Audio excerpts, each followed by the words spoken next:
Salut, ici Pierre le Messager. Donc, un petit vidéo impromptu comme ça sur le vif. OK, je lisais ce matin, cet avant-midi, dans 1er Jean. Alors, je vais m'adresser surtout aux adeptes du Nouvel Âge. J'ai déjà fait d'autres capsules, mais anyway, cela m'a incité, m'a inspiré à faire un impromptu comme ça pour les adeptes du Nouvel Âge.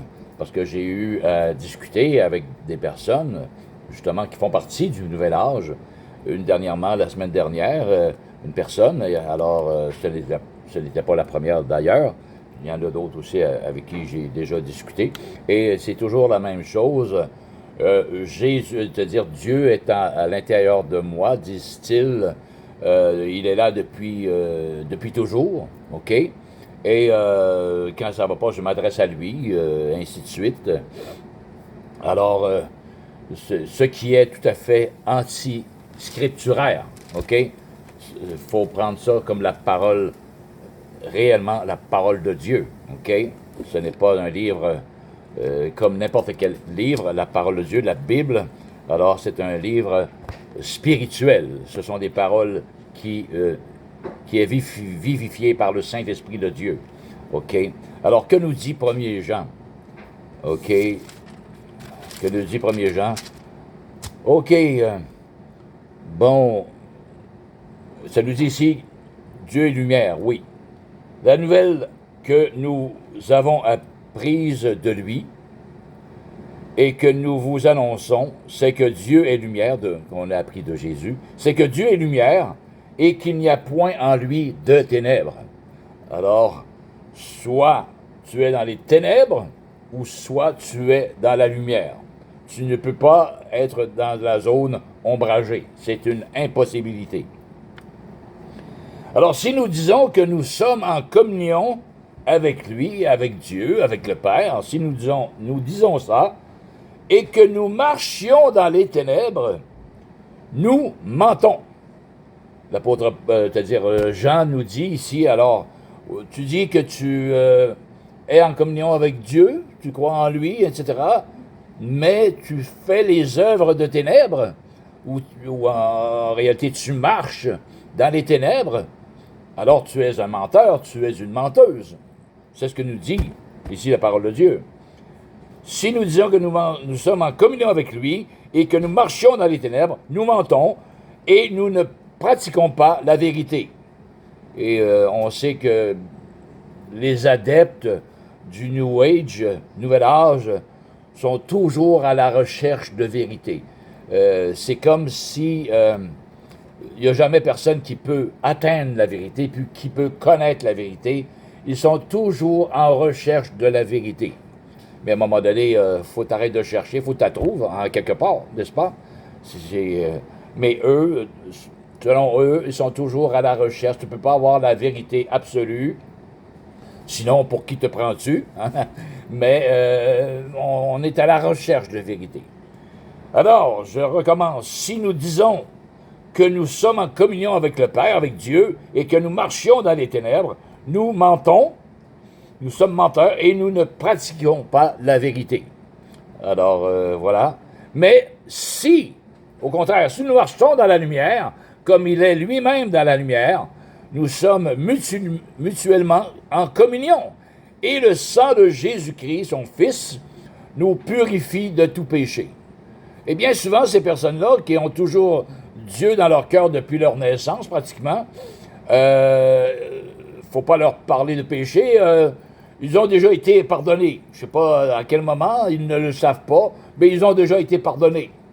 OK? Ils ne l'ont pas reçu réellement au moyen de la foi, ce pardon-là, mais on nous dit que, qu'importe, j'ai déjà été pardonné. Mais ils demeurent dans les ténèbres, ils mènent toujours la même vie qu'ils ont toujours menée depuis leur naissance. N'est-ce pas? Alors, pratiquement, le péché, pour ces personnes-là, n'existe pas. Donc, ils n'ont pas nécessairement besoin de se repentir de leur vie présente, qui ne plaît pas à Dieu, parce que le péché pour eux, pour elles, n'existe pas, tout simplement pas. Alors voilà, c'est une séduction du diable. Alors, si nous disons que nous n'avons pas de péché, voilà ce que dit Jean, nous nous séduisons nous-mêmes. Alléluia. Et la vérité n'est point en nous. Si nous confessons nos péchés, au contraire, il est fidèle et juste pour nous les pardonner et pour nous purifier de toute iniquité. Si nous disons que nous n'avons pas péché, nous le faisons menteur, nous faisons Dieu menteur. Et sa parole, alléluia, n'est point en nous. Donc, si vous dites que Dieu est toujours avec vous depuis votre naissance et qu'en réalité, vous n'avez pas de péché parce que vous n'avez pas nécessairement besoin de son pardon à l'heure actuelle, alors vous faites Dieu un menteur. Et la vérité n'est point en vous. Vous qui pratiquez le nouvel âge. C'est malheureux. Dieu vous aime et je vous parle de cette manière-là parce que je vous aime également et que je veux que vous soyez sauvés au moyen de la foi qui est en Jésus-Christ seulement. Alléluia. Ça continue. Mes petits enfants, je vous écris ces choses afin que vous ne péchiez point. Et si quelqu'un a péché, nous avons un avocat auprès du Père, Jésus-Christ, le juste. Alors, oui, le croyant en Dieu, il peut tomber dans le péché. C'est possible, parce qu'il est toujours un homme, une femme, un être humain. Mais si nous péchons, hallelujah, si nous tombons dans le péché, nous savons que nous avons auprès du Père un avocat, Jésus-Christ, le juste. Amen. Alors, le croyant, la croyante peut dire, oh oui, j'ai péché, je le reconnais, mais j'ai Jésus-Christ comme mon avocat auprès du Père qui peut plaider ma cause. Et on se relève debout et on recommence. Une fois pardonné, maintenant tu recommences à marcher en nouveauté de vie. Alléluia.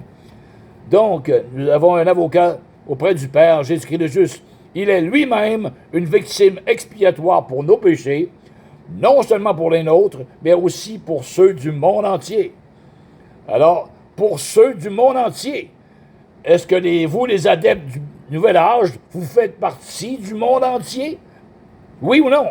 Si oui, vous avez exactement la même grâce que n'importe qui d'être sauvé, d'obtenir la vie éternelle au moyen de la foi par la croix de Christ, par le sang qui a été coulé de son corps de Jésus. Alléluia! Il y a plus de 2000 ans déjà, vous y avez accès au moyen de la foi.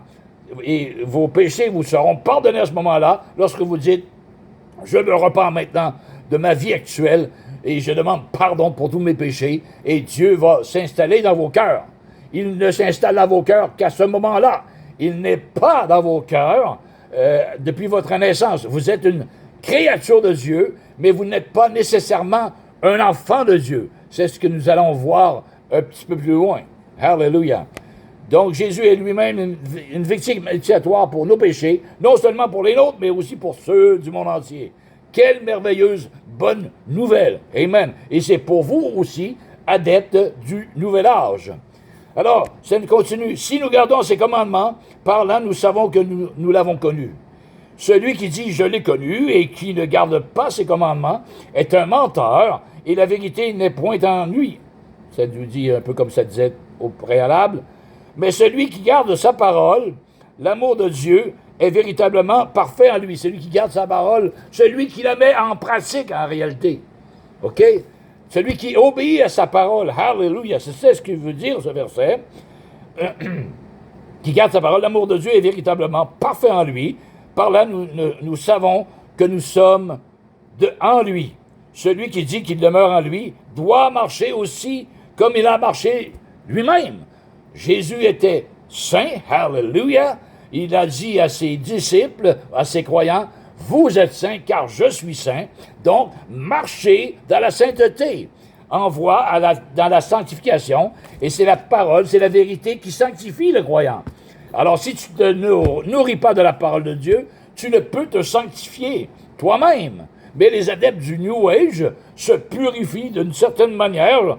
Ils ont toutes sortes de blabla, je ne sais pas trop comment appeler ça, là, pour s'auto-purifier. Mais devant Dieu, c'est nul. Ils sont encore dans leur péché et ils ne plaisent toujours pas à Dieu. Et Dieu n'est pas dans leur intérieur tant et aussi longtemps qu'ils ne se repentent pas de leur vie actuelle et qu'ils reçoivent le salut de Dieu merveilleux, alléluia, au moyen de la foi, alléluia, qui a été émis maintenant sur la croix de Golgotha par Jésus-Christ. Sans effusion de sang, il n'y a point de pardon. Amen, hallelujah. Alors c'est de l'autoséduction. Je continue. Je l'ai connu, bon. Mais celui qui est dans sa parole, celui qui dit qu'il demeure en lui, doit marcher aussi comme il a marché lui-même. Bien-aimés, ce n'est pas un commandement nouveau que je vous écris, mais un commandement ancien que vous avez eu dès le commencement. Ce commandement ancien, c'est la parole que vous avez entendue. Amen, hallelujah. Toutefois, c'est un commandement nouveau que je vous écris, ce qui est vrai en lui et en vous, car les ténèbres se dissipent et la lumière véritable paraît déjà. Jésus est la lumière du monde. Hallelujah. Si vous n'avez pas Jésus dans votre cœur, vous n'avez point la lumière, la vraie lumière, la véritable lumière dans ce monde qui vous éclaire. Hallelujah, dans ce monde. Vous dites, oui, parfois, oui, je vais vers la lumière. Mais ce n'est nullement la lumière qui est dans Jésus-Christ.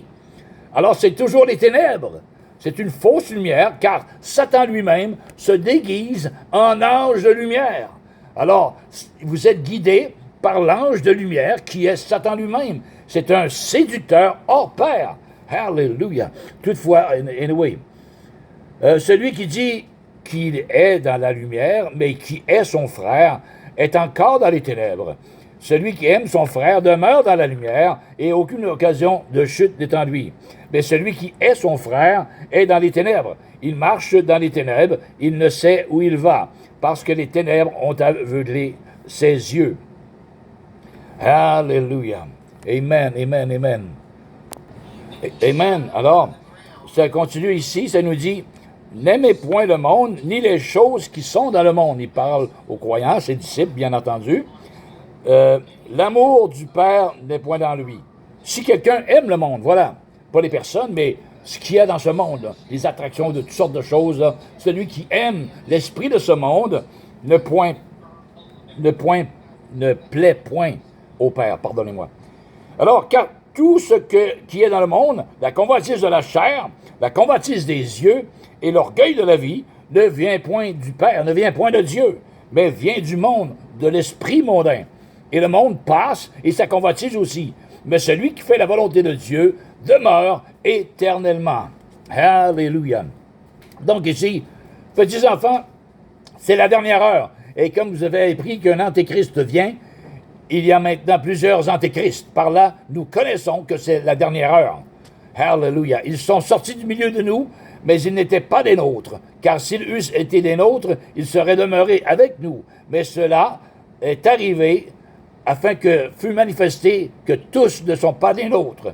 Pour vous, vous avez reçu l'onction de la part de celui qui est saint, de Jésus, et vous avez tous de la connaissance spirituelle. Alléluia, bien entendu.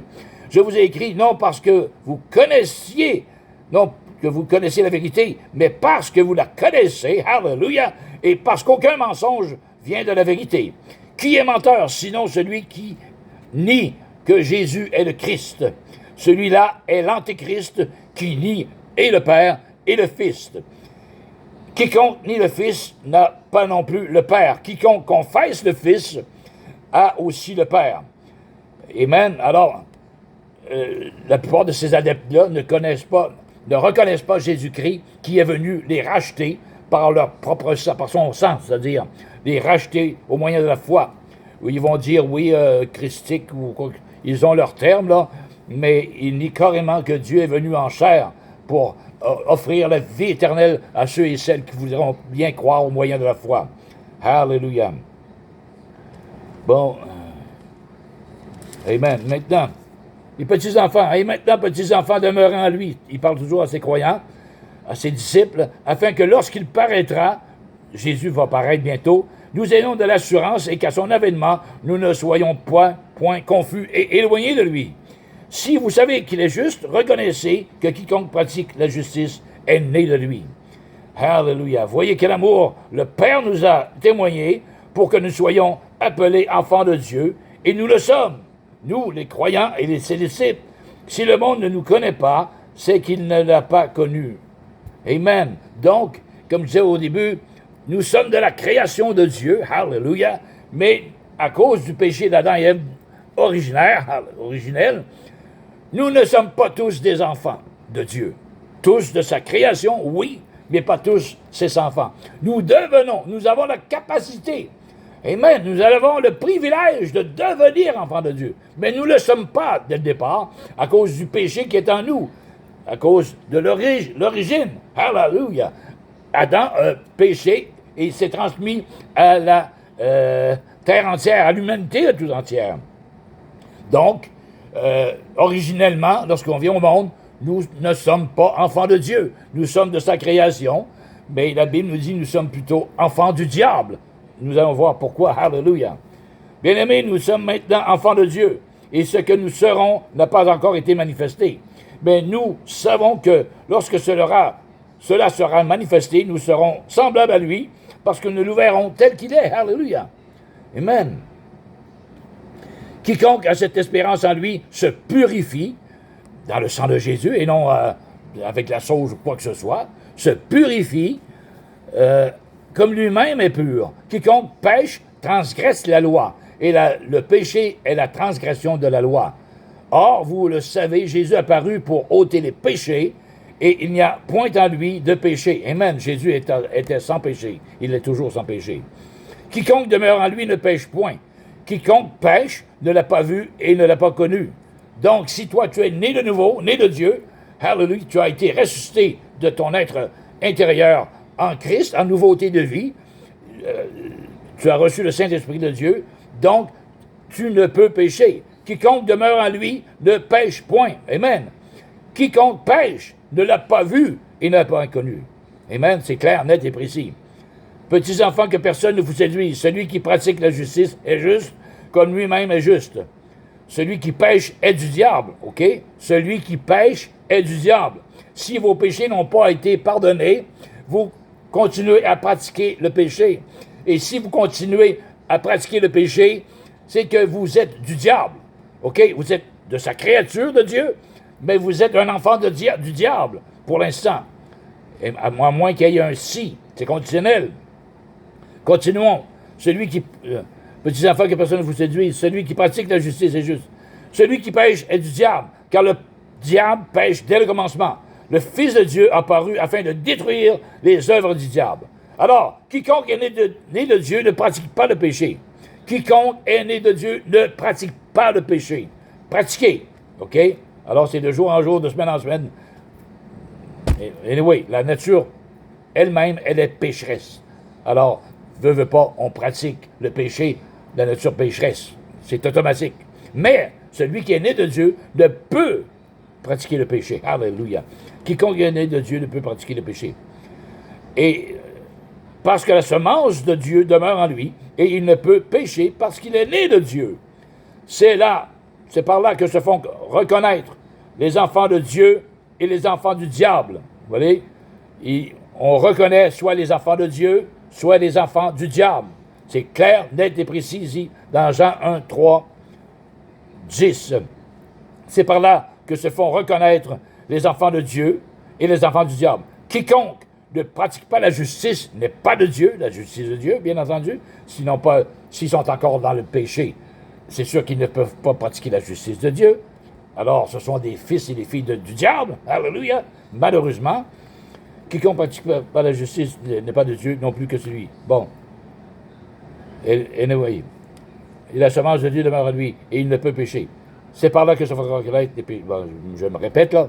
Quiconque ne pratique pas la justice n'est pas de Dieu non plus que celui qui n'aime pas son frère. Alléluia. Donc, vous qui pratiquez dans le New Age, qui dites que, oui, Dieu est à l'intérieur de vous depuis votre naissance, peut-être, c'est faux. C'est une illusion, une hérésie, une séduction du diable.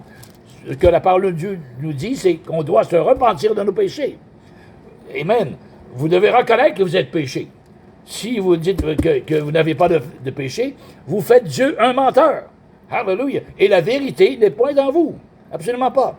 Donc, Dieu vous aime. Il a donné son propre Fils sur la croix afin que son sang purifie tous vos péchés, à celui et celle qui veulent bien le recevoir au moyen de la foi. Il faut y croire, cependant.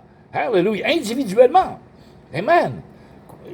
Dieu a tant aimé le monde qu'il a donné son Fils unique afin que quiconque croit en lui ne périsse point, mais ait la vie éternelle. Alléluia. Alors, vous qui pratiquez le New Age, le Nouvel Âge, alors, vous avez besoin de vous repentir de votre péché, de vos péchés, de votre vie actuelle. Non, Dieu n'habite pas en vous depuis le commencement, depuis votre naissance. Il n'habite absolument pas en vous. Alléluia. Il n'habite que seulement sur invitation. Mais vos péchés doivent être purifiés. Parce que votre âme a été souillée par le péché et Dieu ne peut cohabiter avec le péché. C'est une impossibilité. Vous devez être pardonné, vous devez avoir été purifié par le sang de Christ. Amen. Au moyen de la foi, dans votre âme, et votre âme étant donnée purifiée, maintenant, Dieu, l'Esprit de Dieu peut venir habiter en vous. Mais pas avant. Vous êtes souillé par le péché. Alléluia. Vous avez besoin de reconnaître que vous êtes souillé par le péché, et à ce moment-là, de reconnaître que seul Dieu a la solution. Son grand amour a donné Jésus-Christ comme Fils unique, alléluia, afin que vous ayez la vie éternelle. Il a pris votre condamnation éternelle, et il a mis sur le dos de Jésus-Christ, il a tout pris ses péchés, vos péchés, et maintenant il n'a plus de péché. Mais vous devez le croire.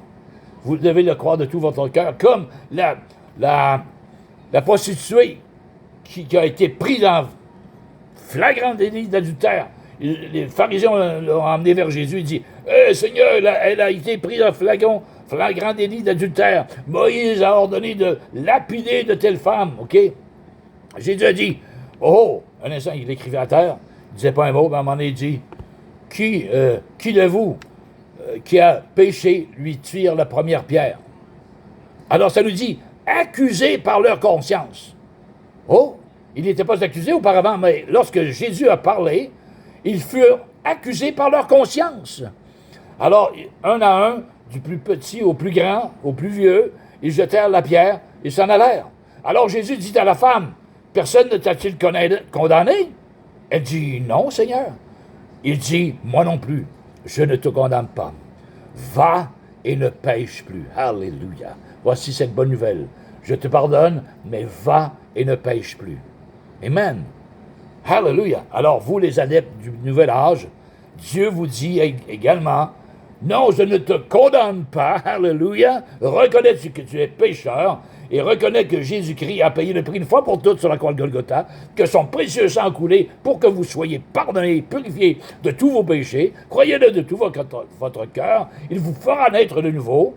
Mais maintenant, il te dit, va, alléluia, je te pardonne, je ne te condamne pas, va et ne pêche plus. Alléluia. Amen. Soyez bénis. Alors, si vous avez des questions, quoi que ce soit, venez sur ma page et je prierai pour vous et avec vous. Ici, c'était Pierre le Messager. Ça fait quelque chose. Pardon. Sachez une chose. C'est que Dieu vous aime et que je vous aime également. Amen.